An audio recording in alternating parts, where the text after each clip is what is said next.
नमस्कार दोस्तों, मेरे best LIC plan YouTube channel पर आपका स्वागत है। दोस्तों, आज की हमारी इस वीडियो का टॉपिक है कैसे बने रिच एलआईसी एजेंट। दोस्तों, जैसा कि आप जानते हैं कि हमारे कुछ बड़े एलआईसी एजेंट भी हैं हमारे देश में, और ज्यादातर हमारे एलआईसी एजेंट मीडियम में रहते हैं और बहुत से ऐसे एजेंट हैं जो मुश्किल से ही 12 बीमा साल भर में भी कर पाते हैं।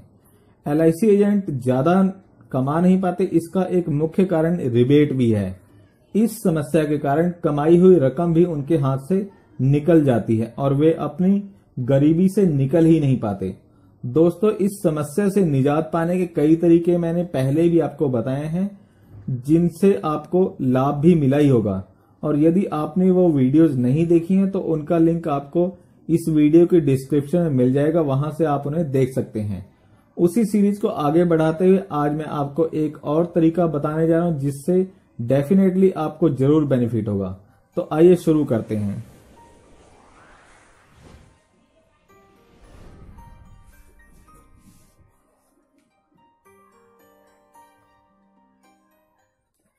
मित्रों, रिबेट से बचने की यह एक अच्छी टेक्निक है। दोस्तों, रिबेट से बचने की ये जो ट्रिक या तरीका आपको बताने जा रहा हूं, इसका नाम है एक बार या बार बार। दोस्तों, इस उपाय को मैंने एक ट्रेनिंग सेशन में सुना था, जो एक बहुत बड़े और अच्छे ट्रेनर के द्वारा बताया गया था, और आज आपको उन्हीं के शब्दों में मैं इसे सुनाने जा रहा हूं। मित्रों, यह रिबेट से बचने की एक अच्छी टेक्निक है। इस संदर्भ में मुझे एक आप बीती याद आ रही है। एक बार मैं एक घर में बिजनेस के लिए गया। वे पॉलिसी लेने को तैयार हो गए। जब मैंने दस्तखत करवाने के लिए फॉर्म उनकी तरफ बढ़ाया तो उन्होंने पूछा, अच्छा सर, हमें कमीशन कितना देंगे आप? मैंने थोड़ा अनजान बनकर पूछा, सर कैसा कमीशन?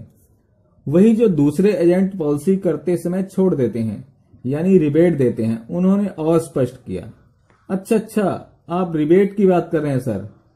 रिबेट एक बार लेनी है या बार बार लेनी है? मैंने उनसे पूछा। क्या मतलब? मैं समझा नहीं। एक बार और बार बार का क्या अर्थ होता है? उन्होंने आश्चर्य से पूछा। सर, किसी भी एजेंट के द्वारा आपको रिबेट देने की कितनी बार बात की जाती है? मैंने उनसे पूछा। एक बार, उन्होंने जवाब दिया।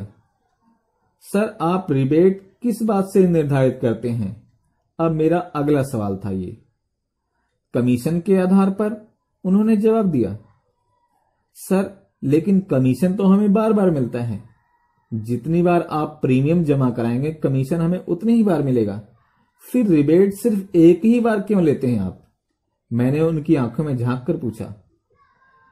मैंने अपनी बात को और आगे बढ़ाते हुए कहा, इसीलिए मैं पूछ रहा हूं कि रिबेट सिर्फ एक बार लेनी है या बार बार लेनी है?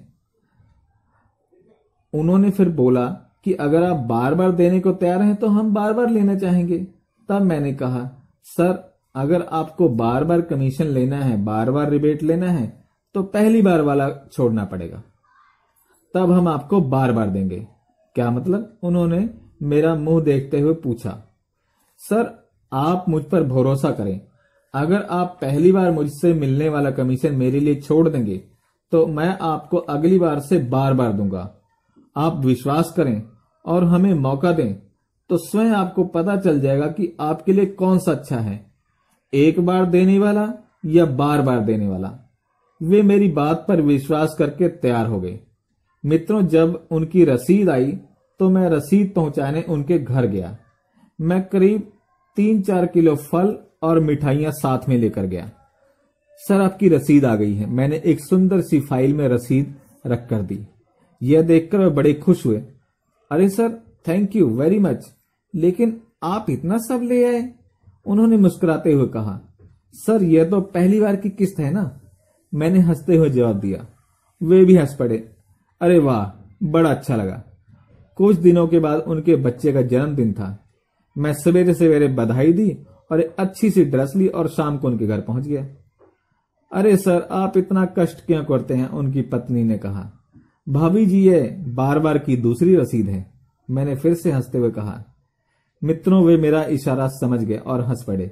उन्होंने उस दिन बच्चे की पॉलिसी भी दी और हंसते हुए कहा कि इसकी हमें रिबेट भी हमें बार बार ही चाहिए। इस प्रकार मैंने उस परिवार से अच्छे संबंध बना लिए। मेरे एक मित्र ने एक बार अपना बड़ा अच्छा अनुभव सुनाया। उसने अपने ग्राहक से पूछा, सर आप साल में मंदिर एक बार ही जाते हैं या अनेक बार जाते हैं? उन्होंने जवाब दिया, अनेक बार। सर साल में एक ही दिन भगवान से क्यों नहीं कह देते, वह सब कुछ क्यों नहीं मांग लेते जो आप चाहते हैं, बार बार क्यों जाते हैं? मेरे मित्र ने पूछा। नहीं भाई साहब, मेरे अपने संस्कार हैं, नियम हैं। मेरी जब भी कभी इच्छा होती है मैं मंदिर चला जाता हूं और ईश्वर से प्रार्थना कर लेता हूं। उन्होंने जवाब दिया, सर बिल्कुल उसी तरह आपका घर भी तो हमारे लिए मंदिर ही तो है। मैं भी बार बार प्रसाद लेकर आना चाहता हूं।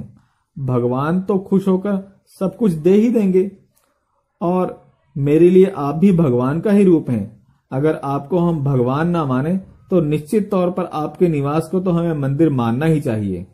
मेरे मित्र ने बताया कि मेरे उस ग्राहक ने रिबेट तो छोड़ ही दी, बल्कि ये जानते हुए कि मैं कभी रिबेट नहीं देता, फिर भी मुझे ही घर बुलाकर और भी बिजनेस दिया और हमारे रिश्ते अब और भी मधुर हैं।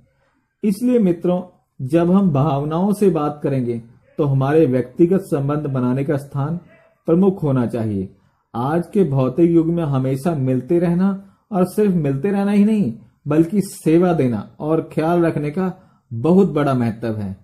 बिना किसी को कुछ देने के लिए और हमें अवसरों की जरूरत नहीं होती है, बल्कि अवसर को हमें बनाना पड़ता है। तो दोस्तों,